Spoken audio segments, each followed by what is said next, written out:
যদি আপনারা না পারেন আমাকে দায়িত্ব দেন,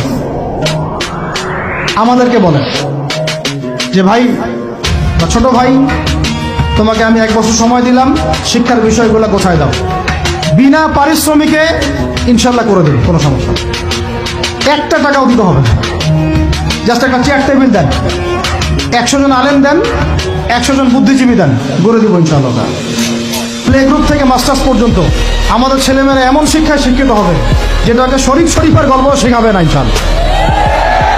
বরং আমার ছেলে পাইলটও হবে, বিমানও চালাবে, আমার ছেলে ইনশাআল্লাহ হাফেজে করানো হবে, আমার মেয়ে ডক্টরও হবে ইনশাআল্লাহ, আমার মেয়ে আয়েশা রাদিয়াল্লাহু আনহার মতো মুহাদ্দিসও হবে ইনশাআল্লাহ।